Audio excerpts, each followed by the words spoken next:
Prontinho. A gente estava falando sobre a região da megalópole, que fica dentro do Complexo Centro-Sul. Essa região aqui engloba tanto São Paulo, Rio de Janeiro, quanto mais duas outras regiões, a região de Campinas e da Baixada Santista.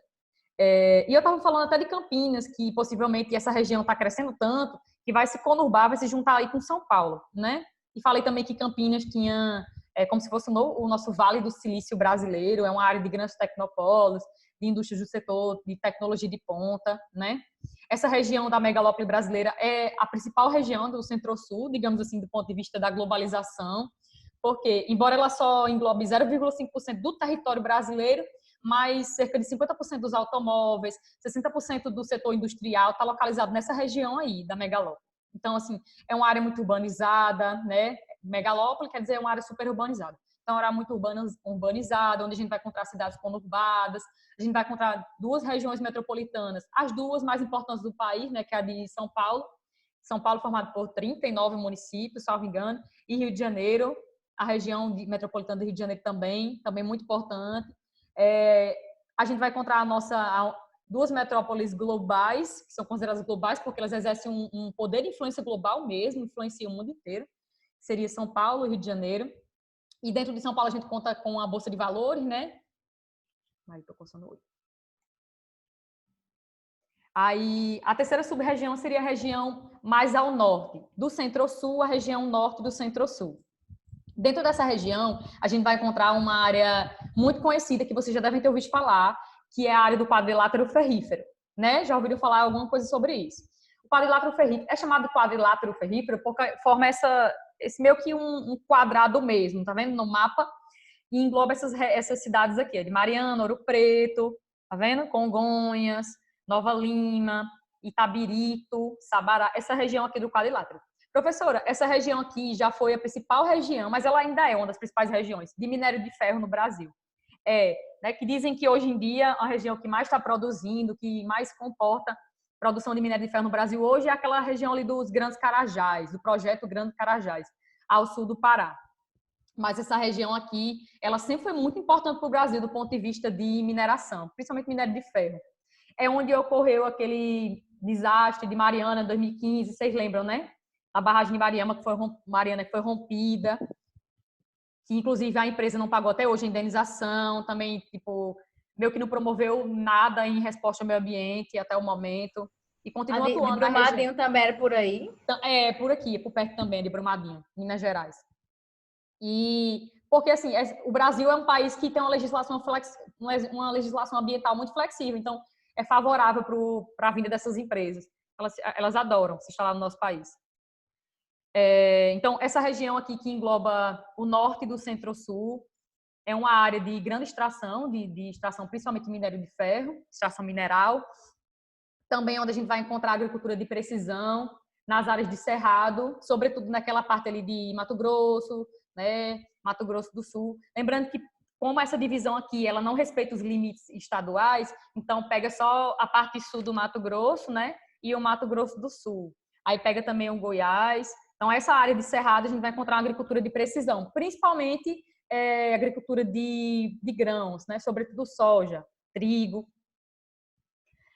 Também vai existir nessa região uma pecuária extensiva, na região do Pantanal, pegando ali o Mato Grosso do Sul, na parte oeste, aproveitando a grande planície de inundação que existe naquela área. A exploração petrolífera no litoral capixaba, também vai existir uma grande exploração petrolífera nessa região aqui, ó, do Espírito Santo, litoral do Espírito Santo. Podemos fragmentar ainda mais essa região em duas regiões específicas. Eu posso fragmentar essa parte norte do Centro-Sul em duas outras regiões, uma parte nordeste e uma parte noroeste. Mas vocês não precisam decorar isso, porque isso é mais uma outra divisão, né? Isso não tem tanta influência assim em questões que vocês irão resolver futuramente. Agora vamos falar sobre o Nordeste, Complexo Nordestino.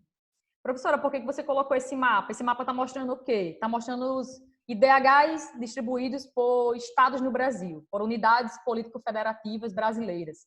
Dá para perceber aí que as regiões que mais possuem os piores IDHs do Brasil são as duas regiões brasileiras, né? Na do IBGE seriam as regiões norte e a região nordeste.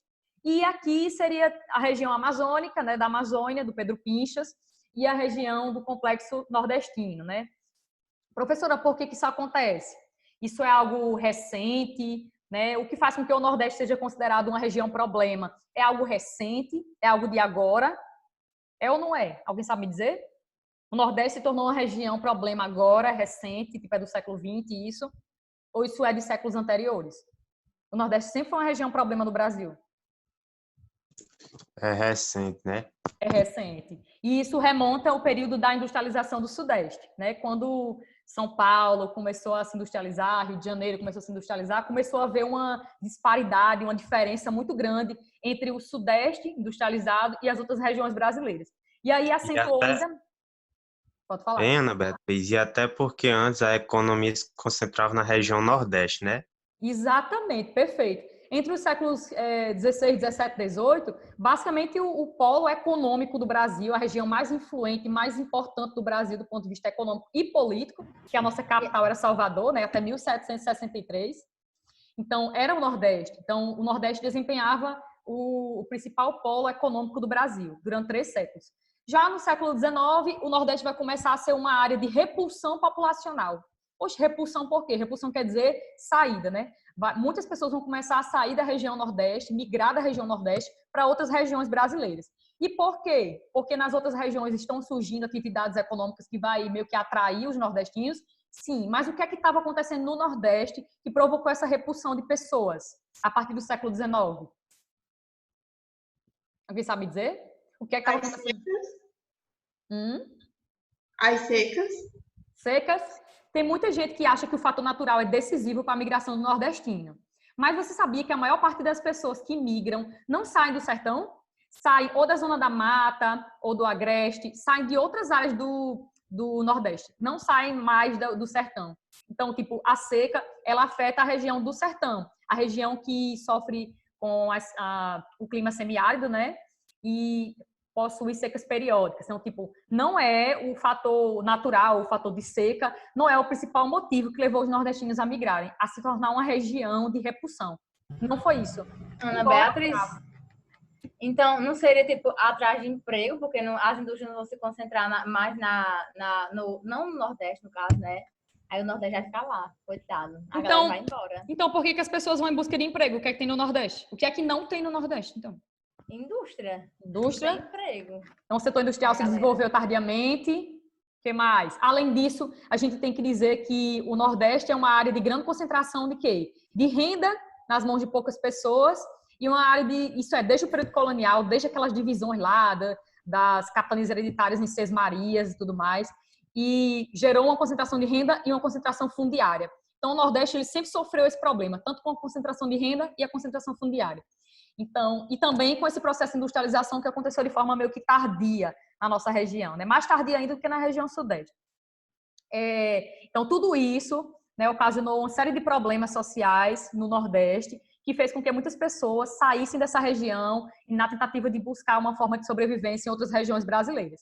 E a gente vai ver que em cada região específica, basicamente, vai surgir uma atividade econômica que vai atrair muitos nordestinos. Por exemplo, cite um, Ana Beatriz. Eu vou citar um aqui do século XIX, o ciclo da borracha nessa região aqui da Amazônia, Acre, região do Amazonas, vai ocasionar a ida de muitos nordestinos para lá, finalzinho do século XIX. Mas a gente poderia falar antes disso, já no século XVIII. Sim, eu esqueci de falar uma coisa. Estou falando muito rápido, não estou? Esqueci de falar uma coisa. Vocês também não me falaram nada sobre isso. Houve uma decadência da produção de cana-de-açúcar no Nordeste. Outro fator que fez com que os nordestinos migrassem muito. Né? A gente tinha, até o século XVIII, a gente tinha como a principal atividade econômica aqui do Nordeste dois tipos de cultivos. A gente tinha o cultivo da cana-de-açúcar, que era o principal, mas tinha o cultivo também do algodão. E aí a gente vai ver que vai haver uma decadência internacional. Por causa da concorrência europeia. Isso, exatamente. Vai haver, eu disse decadência internacional, mas não é isso não, peraí. Vai haver uma decadência na produção nordestina de açúcar. E ocasionada pelo quê? Ocasionada por outros países que vão começar a produzir cana-de-açúcar, sobretudo aquela região ali da América Central, né, ali do Caribe, vão começar Ana a produzir. Beatriz, E no Brasil... isso não é na crise colonial, não? Isso não é o quê? Na crise colonial, não? É, com a decadência do açúcar. Tem a ver. Vocês estão vendo essa história, é? Tá no livro 2 ainda, Ah, tá. sobre a crise colonial. Perfeito. Aí sim, mas vocês pensam que, na verdade, a decadência do açúcar no Nordeste foi ocasionada somente porque outros países começaram a produzir, mas não foi só por causa disso, não. Aqui, dentro do território nacional, aquela região ali de São Paulo começou a produzir cana-de-açúcar também. Então, ocasionou também meio que uma fuga da produção ali do Nordeste para a região do Sudeste. Outra coisa que promoveu a decadência da atividade canavieira no Nordeste. Então, a gente já falou de vários fatores. Então, perceba que o fator da seca ele não é, tipo, decisivo. Embora a mídia, muitos livros digam que a seca ele é o principal fator de migração de nordestino. Não, não é. Porque se você levar em consideração que essa região aí, Nordeste, o Complexo Nordestino, ela é dividida em 4 regiões, sub-regiões. Vocês vão ver já já. Ela é dividida em Zona da Mata, que é a Zona da Mata da Cana-de-Açúcar, aí a Agreste, que é onde fica o Planalto da Borborema, o Sertão, e o meio norte. Aí vocês vão ver que basicamente a região que vai sofrer com seca vai ser a região do sertão. E é uma região com uma densidade populacional bem baixa, tipo, não tem muita gente morando no sertão em comparação às outras regiões, as outras sub-regiões do Nordeste. Então, tipo, a seca ela não é o principal fator em si, mas é claro, você está dizendo, você está negando a seca? Não estou negando. Ela realmente faz com que alguns nordestinos migrem, mas não é um fator decisivo. Ela não é o fator decisivo. A gente vai ver que um dos fatores decisivos vai ser a decadência da atividade canavieira entre o século XVIII e o século XIX. Deixa eu passar aqui o slide. Sim, esse complexo ele engloba 18% do território nacional brasileiro. Foi a primeira área de ocupação efetiva dos colonizadores europeus. Quando eles chegaram no Brasil, né, eles começaram a colonizar primeiramente o litoral nordestino. Não encontraram riquezas, como é que eu posso dizer? Não encontraram minérios, ouro, prata, né, metais preciosos de início. Então, eles começaram a explorar o pau-brasil, depois implantaram o sistema canavieiro, né, da cana-de-açúcar. É considerada uma região problema. Aí eu perguntei no início da aula, é uma região problema agora? É uma coisa recente ou é uma coisa antiga? Não é uma coisa antiga, porque, na verdade, o Nordeste já foi a principal região brasileira. Então, essa visão de que a região Nordeste, né, esse complexo nordestino se tornou uma região problema remonta ao século XX, né, essas primeiras décadas do século XX, principalmente na metade do século XX, quando a região Sudeste desponta como a principal região econômica por causa da indústria do Brasil. É quando o governo brasileiro vai começar a criar várias superintendências para desenvolver cada região brasileira, né? Como o Sudeste era a região mais desenvolvida e as outras regiões não estavam sendo desenvolvidas, então era necessário implantar também reformas, medidas para se desenvolver economicamente as outras regiões. Ana e aí... Beatriz, Oi. seria a tarifa Alves Brancos, se eu não me engano? A tarifa aos brancos? Sim, você nunca ouviu falar, não? Não estou entendendo o que você está falando. Seria a tarifa Alves Branco. É branco, será uma coisa assim? Imposto aos brancos? Não, tarifa Alves Branco. Você nunca ouviu falar? Não. Você está falando de quê? Meu Deus, eu acho que eu sinto. Porque eu escutei, eu vi uma videoaula que falava sobre a tarifa Alves Branco, que era tipo assim, que eles tinham o intuito de industrializar, porque o Brasil era um grande exportador para fora, e não era um produtor em si, como os outros países. Substituição de importação. Justo.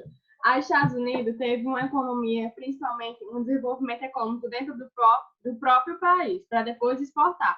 Aí seria tipo desenvolver o país, sabe assim? Internamente. Porque antes o país... Isso é chamado de tarifa aos brancos? Eu escutei isso. Juro! Tarifa Alves Branco, que é o nome de um cara lá, que ele já foi... Aqui dizendo, ó, ele já foi deputado, advogado, tipo da Justiça, ministro da Fazenda, senador, e primeiro presidente do Conselho de Ministros do Império do Brasil. Pesquisei aqui. Barra pesadíssima. Se eu não me engano, foi no tempo de Dom Pedro II, isso. Foi. Sim. 1847. Dom Pedro II? Não, eu tô falando do século XX. Mas eu quis implementar só para ver se era, entendeu? Muito bem, gostei. Mas eu não conhecia, não sei. Eu pensava que você estava falando, na verdade, do modelo de inicial que a gente adotou na indústria, né, de substituição de importação, que a gente passou a produzir que antes a gente comprava de fora. Mas então, isso foi tipo um modelo de industrialização interna, sabe, do país? De desenvolvimento interno, né? É. Entendi. Então, vamos lá. O que vocês precisam saber é que esse complexo nordestino, a região nordestina, só se tornou uma região problema no século XX, quando o Sudeste despontou como a principal região industrial e econômica do país. Certo? Região problema em que sentido, Ana Beatriz? O que seria uma região problema para vocês? Problema de quê? É uma região que tem muitos indicadores, baixos indicadores sociais, tipo, tem mais a mortalidade infantil é alta, os índices de analfabetismo são altos, as condições de vida das pessoas são precárias, é isso que tem a ver com isso, a região problema.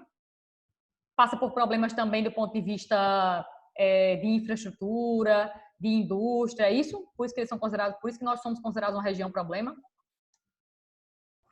Eu acho que, tipo, em relação ao governo, o problema do Nordeste seria que, tipo, ele não ia lucrar tanto quanto as outras regiões, né, não? É porque o que importa não é o dinheiro, é o capital, a economia, aquela coisa, né? Pra Com eles. certeza. Mas isso tem a ver só com a economia ou isso tem a ver com a sociedade também? Por isso que a gente não, uma região... tem a ver com o todo. Com o todo, né? Pronto.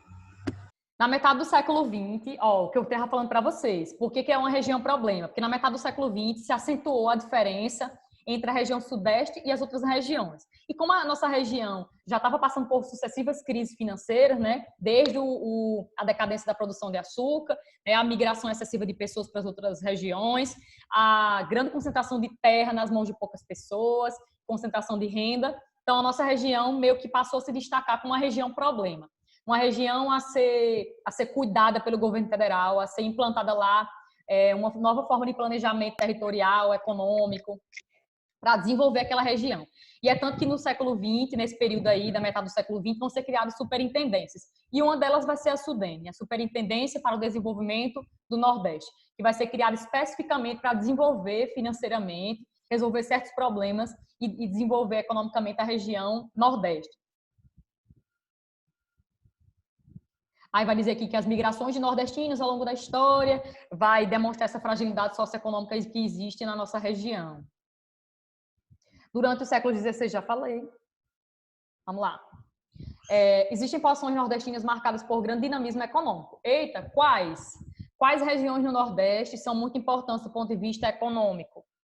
Quais são elas? Vocês já ouviram falar numa região que fica entre Petrolina e Juazeiro? Petrolina, Pernambuco, Juazeiro, Bahia. Ali é uma área de fruticultura irrigada, né?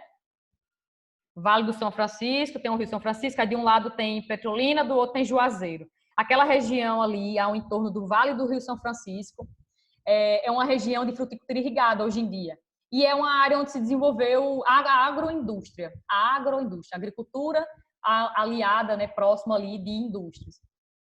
Além dessa região, a gente pode falar de várias outras regiões. Temos o polo têxtil em Fortaleza também, é uma área bastante industrializada do ponto de vista têxtil. A área de Mapitoba quer dizer o quê? É uma área formada por 4 estados, iniciais de 4 estados, aqui no Brasil. Pega 3 estados nordestinos, né? No caso, pega de Maranhão, Pi de Piauí, Tó, aí a região que não faz, Tocantins não faz parte do Nordeste, né? Tocantins e Bá, né, de Bahia. Professora, a região oeste do Maranhão, é porque é melhor vocês verem no mapa. A região oeste do Maranhão, também dá para ver direito aqui, peraí. Da Bahia, Ana Beatriz. A região oeste da Bahia, aí as partes sul do Piauí, sul do Maranhão e essa parte meio aqui ao norte de Goiás. Toda essa região hoje em dia é uma área muito próspera no quesito de sojicultura. É uma área muito próspera. Então, ficou conhecida hoje em dia como Mapitoba. Por quê? Porque pega essas iniciais desses 4 estados aí. É uma área de grande produção de soja no Brasil. Também é uma das áreas que mais crescem dentro do Nordeste no quesito de economia, né? Outras áreas que são importantes no país. A gente vai falar aqui de onde destaca o Complexo Portuário Industrial de Suape, em Pernambuco, o Complexo Petroquímico de Camaçari, na Bahia. Aí dentro da Bahia a gente vamos ver agora uma separação, né, das sub-regiões dentro do Nordeste. Vão haver outras áreas bem influentes dentro da Bahia. No caso, aqui, a Bahia, a gente vai encontrar a principal metrópole do Nordeste, que vai ser Salvador, né? A principal metrópole, a principal cidade todo o Nordeste vai ser Salvador. Em segundo lugar vai vir Recife, em terceiro lugar vai vir Fortaleza, como as 3 maiores economias do Nordeste. Sim, aí o complexo nordestino, essa região nordestina é considerada como a China brasileira, atualmente, de acordo com o livro de vocês. China brasileira por quê? Porque é uma das regiões que mais se desenvolve financeiramente hoje em dia, né? Que mais vem implantando estratégias de desenvolvimento econômico pelo território hoje em dia. Por isso é considerada a China brasileira. O Nordeste é a região mais heterogênea brasileira, apresentando uma nítida subdivisão. Aí vamos lá. Como dentro do Nordeste a gente vai ver que existem características que são diferentes de uma área para outra, características tanto naturais, físicas do território, quanto características sociais, aí a gente vai dividir o Nordeste em 4 sub-regiões. O Nordeste é dividido em 4 sub-regiões. Essa parte aqui em verde a gente tem a zona da mata, e ela ainda vai ser dividida em 3, vocês vão ver já já. O agreste, aí essa parte aqui em marrom é o sertão, né, que eu estava falando que é a região que sofre com secas, e aqui, pegando os estados de Maranhão e Piauí, a gente vai ter uma sub-região chamada de meio norte. Embora vocês vão ver que o meio norte, tipo as características físicas e sociais do meio norte, não pega totalmente todo o estado de Maranhão, todo o estado do Piauí, né? É uma região que vai mais para o centro ao norte desses 2 estados aqui. Primeiro que dentro dessa classificação de Pedro Pinchas, a parte oeste, né? A parte oeste do Maranhão, ela está interligada ao outro complexo, que é o complexo amazônico. Então, basicamente, só sobra essa parte leste aqui. Mas, mesmo assim, o meio norte não engloba toda a parte leste do Maranhão. Porque a gente vai ver que o meio norte é uma faixa de terra que ela é uma transição entre uma caatinga semiárida e entre uma floresta amazônica, né? Equatorial, úmida. Vai ser uma região de transição. Eu vou ter aqui 2 áreas de transição, na verdade, para vocês verem. Espera aí. 2 áreas de transição. Eu tenho aqui o agreste, que é uma área de transição. Transição entre o quê? Entre um clima tropical úmido, uma área sobretudo, que era para ser, né, de Mata Atlântica, e uma área de clima semiárido, né, quente seco, e uma área marcada pelo bioma Caatinga. Então, essa área aqui vai ser uma faixa de transição. O agreste vai ser uma faixa de transição. E vai ser dentro do Nordeste, vai ser a parte mais alta, de maiores altitudes do relevo que a gente vai encontrar dentro do Nordeste, vai ser aqui. Então, é onde a gente vai encontrar o Planalto da Borborema, formado por rochas cristalinas, sobretudo rochas cristalinas, rochas ígneas e rochas metamórficas. Essa parte aqui é onde a gente vai encontrar um relevo entre 500 metros a 800 metros de altitude, onde vai ter a presença forte também do Planalto da Borborema, que fica aqui entre Recife, Alagoas, Pernambuco, Paraíba e chega até o Rio Grande do Norte, certo? Ana Beatriz, você falou de relevo agora. Eu parei para prestar atenção nesse livro, a gente ainda não estudou, tipo assim, nada a fundo de geografia e física mesmo, mas vem tudo uma fala assim, brá, vai. Já tô vendo, viu? A Mari esperando, eu adoro geografia e física. Tô dando gol. Eu não gosto, não. Meu pai. Mas é o livro 2 e 3 todinho. Já vai começar, vai já. A parte sombria, maravilhosa. Aí vamos lá. A Zona da Mata. A Zona da Mata é uma região, é uma estreita faixa de terra litorânea, vai do Rio Grande do Norte, tá vendo? E pega até a parte aqui ao sul da Bahia, tá vendo? Mas ela também pega aqui a parte sul da Bahia. É isso mesmo. Não sei de onde é que eu tô tirando nada, não. Enfim. Opa. Sim, estreita faixa de terra, correspondendo a mais, sim, é a região mais populosa, mais povoada, mais urbanizada, mais industrializada dessa parte aí do Nordeste inteiro. Do Nordeste inteiro. É a parte mais urbanizada, mais populosa e mais industrializada. É onde a gente vai encontrar tipo, uns indicadores sociais também bem diferenciados do restante do Nordeste. As principais metrópoles vão se encontrar desse complexo nordestino, vão se encontrar aqui. Quais são elas? principais metrópoles que vão estar aqui dentro. Vai estar Salvador, né? Vai estar aqui, nossa principal metrópole. E vai estar Recife também, dentro da Zona da Mata, né? Aí, continuando. É uma região marcada por concentração fundiária, concentração de terra nas mãos de poucas pessoas, concentração de renda, déficit habitacional, ou seja, não tem casa para todo mundo, né? Muitas pessoas sofrem com a questão de não ter uma habitação adequada para se viver. Então, a gente vai encontrar dentro da Zona da Mata muitas pessoas morando em palafitas, mocambos, favelas, no geral.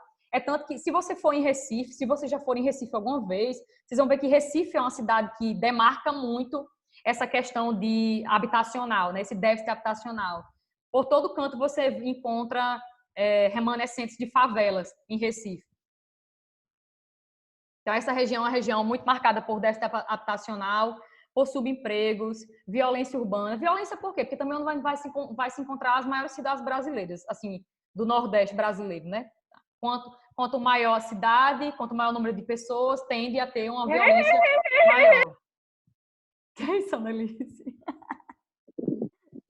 É isso. Foi irmã da Deve ter sido receber o irmão dela. Aí sim, aí vamos lá. Qual é o clima dessa região aqui? Alguém sabe me dizer? Da Zona da Mata? O clima da Zona da Mata? É o clima tropical ou litorâneo úmido, né? Clima úmido. As chuvas aqui são bem distribuídas ao longo do ano ou não? Ou tipo, chove mais em determinado período do ano do que em outro? Tem um bom índice de pluviosidade? Eu não sei de nada difícil, mas vamos lá. Deve ser menos, deve não ser bem definida. Deve ser duas estações bem definidas, no caso, que seria o verão e o inverno. Outono e inverno, isso. Chove mais de março a junho nessa região aí. Então, por exemplo, se vocês forem em Natal agora, nós estamos em qual mês? Maio, né? A gente está no período lá chuvoso, digamos assim, no período que mais chove, né? Que é de outono até junho, no período de outono a inverno. Esse clima ele provoca, no decorrer do ano, temperaturas mensais elevadas, Ana Beatriz, sofre a influência de massas de ar úmidas. Oi. Lembra uma vez que você falou que, apesar de não ter tantas chuvas, quando tá no verão, a gente sente quando vai para... Quando tinha, né, Festa de Santana, que você comentou até que... Inverno, né? Uhum. A gente sente a diferença, porque a temperatura cai um pouquinho. Mesmo a gente estando numa região muito próxima ao Equador, né, região equatorial, a gente sofre a diferença. É verdade. Assim, o que mais? O clima, o litorâneo úmido. Os solos daqui são solos profundos, solos férteis. É um solo de uma coloração escura, meio quase preta, chamado solo massapê, um solo muito fértil, um solo formado pela decomposição de rochas metamórficas e rochas sedimentares, mas é um solo muito fértil, chamado solo massapê. Esse solo ele permitiu o cultivo da cana-de-açúcar naquele período colonial do século XVI, XVII, XVIII. E até hoje em dia, essa região da Zona da Mata ainda existe muito cultivo da cana-de-açúcar. Não deixou de existir, não. Houve uma decadência entre o século XVIII e XIX da produção, mas não deixou de existir, não. O que mais? Deixa eu passar o slide.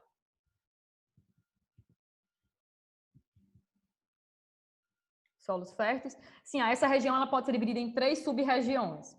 A Zona da Mata Açucareira, o Recôncavo Baiano e o sul da Bahia, a Zona do Cacau. Deixa eu ver se eu coloquei alguma coisa. Coloquei não. Interessante, Ana Beatriz. Você deveria ter colocado. Aí, vamos lá. Qual seria a Zona da Mata Açucareira? Deixa eu ver se eu tenho um mapa sobre isso. Fica melhor de entender.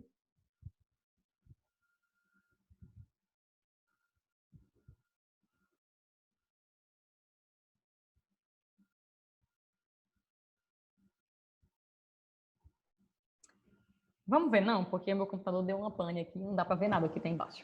Deixa eu botar para aqui que fica melhor. Deu um pane mesmo, porque ele tá voltando o slide todo, hein? Jesus! Pronto, para aqui.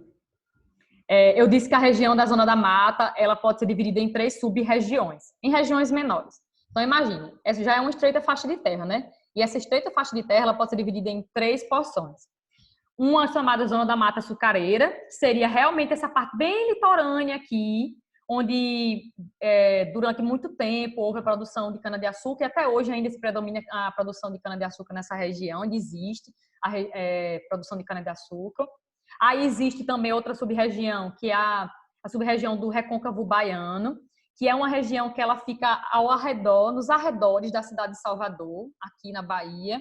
Essa região do Recôncavo Baiano existe uma proliferação muito forte de extração de petróleo, e existem muitas indústrias nessa região também do Recôncavo Baiano, sobretudo indústrias petroquímicas. Por quê? Porque, na verdade, o Recôncavo Baiano já foi a principal região de exploração petrolífera do Brasil. Já foi. Ela deixou de ser, mas já foi. Ela deixou de ser por quê? Porque foram descobertas enormes quantidades de petróleo na região da Bacia de Campos, no Rio de Janeiro. Houve também a descoberta do pré-sal também, meio que deu uma desviada dessa região. Mas ela ainda é muito influente do ponto de vista de petróleo no Brasil. Aí dentro do Recôncavo Baiano a gente vai encontrar também o polo petroquímico de Camaçari, vai encontrar um polo industrial próximo ali do Recôncavo Baiano, chamado o polo industrial de Aratu, também é muito importante, essa região de Salvador. Enfim, e hoje em dia a região vem implantando outras formas também de desenvolvimento econômico, vem investindo em turismo, em outros tipos de produções. E a outra sub-região, falei da zona da Mata Açucareira, falei do Recôncavo Baiano, falta o sul da Bahia, ou a zona do cacau. Vamos lá. A parte sul da Bahia, a parte sul, sobretudo nessas cidades aqui de Itabuna e Ilhéus, existe uma grande produção de cacau no Brasil. Cacau. Professora, já chegou a ser a principal região brasileira de produção de cacau, não já? Já. E o livro de vocês, ele dá a entender que não é mais. Mas a Bahia ainda lidera a produção. Eu olhei hoje, inclusive, 2017, o nosso novo censo agropecuário brasileiro mostra que a principal região de produção de cacau no Brasil ainda é a Bahia, né? Mas o livro de vocês está falando que houve uma decadência na década de 90, porque houve uma crise nessa região aqui de produção de cacau. Aí vamos lá, vamos aos dados. O cacau é uma espécie nativa, né, lá da floresta amazônica, e é uma espécie que ela se dá muito bem, como é que eu posso dizer, à sombra de outras espécies maiores. Ela se desenvolve